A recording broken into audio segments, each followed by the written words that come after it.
हमारे कुछ शेतकरी प्रतिनिधि की अवधि उनके खुद की एपीएमसीज में ख़त्म हो गई थी। इस वजह से वो यहाँ पे संचालक पद से बर्खास्त हो गए थे, लेकिन उस निर्णय पर कोर्ट ने और माननीय पणन मंत्री और हमारे मुख्यमंत्री साहब ने स्टे दिया था, इसलिए उनका संचालक पद कंटिन्यू रहा था।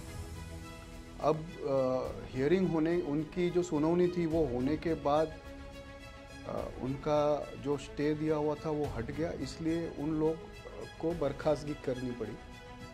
इसलिए थोड़ा सा कोरम का विषय था।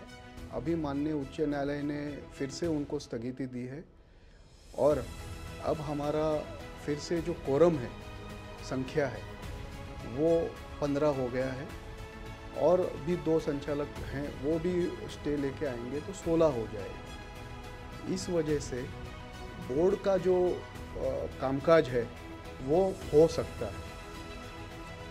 देखिए क्या होता है कि जब सत्ता परिवर्तन होता है तो सब जगह कुछ ना कुछ पॉलिटिकल इन्फ्लुएंस होता है या राजनीति के कारण से भी कुछ फेरबदल होते हैं। उसी के परिणाम स्वरूप ये सब कुछ हो रहा है, लेकिन इन सब चीज़ों में सबसे ज़्यादा जो भुगतना पड़ रहा है वो यहाँ के जो बाज़ार के व्यापारी हैं, जो यहाँ व्यवसाय कर रहे हैं, हमारे माथाड़ी कामगार हैं जो उनके साथ काम करते हैं, उन सब पर इसका भारी परिणाम हो रहा है और निर्णय नहीं लिए जा रहे हैं। अभी कम से कम 70 से 80 दिन हो गए, कोई बोर्ड मीटिंग नहीं लगी।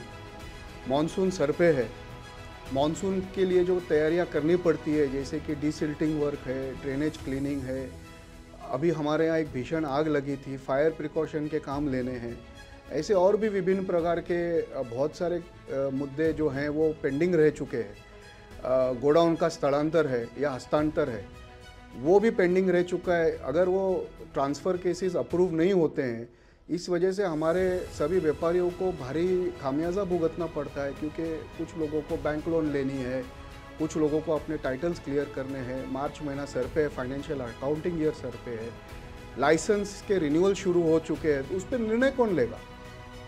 इन सभी चीज़ों को लेकर के आगे आने वाले समय में बड़ी तकलीफ मार्केट के घटकों को सहन करनी पड़ेगी, सिर्फ इसी वजह से क्योंकि निर्णय नहीं हो रहे हैं, बोर्ड मीटिंग नहीं लग रही है जबकि वो लगनी चाहिए थी। ये सारे मुद्दे यहाँ पर इन सब चीज़ों का परिणाम हो रहा है। निर्णयों को जो पणन से मंजूरी मिलनी चाहिए वो नहीं मिल रही है। वहाँ के निर्णय होने के बाद ही हम आगे के डेवलपमेंट के काम कर पाएंगे। अभी भी हमने काफ़ी सारे निर्णय बोर्ड ने लिए हैं, लेकिन उसको अमल लाने के लिए जो पणन से मंजूरी चाहिए वो नहीं मिल रही है। 6-6 महीने तक प्रस्ताव प्रलंबित रह जाते हैं। तो ये सब चीज़ें, ये इस बदलते हुए राजनीति जो माहौल है उसका परिणाम है। नहीं, इस बात में कोई तथ्य नहीं है। शेतकरी प्रतिनिधि हो या व्यापारी प्रतिनिधि हो, जब वो बोर्ड में बैठते हैं तो एक होकर के निर्णय लेते हैं। कुछ विषय पे मतांतर हो सकता है, वो अपने मत रखते हैं, इसमें क्या बात है।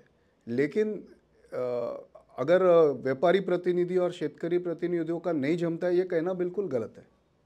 अब आने वाले दिनों में ये है कि अगर एक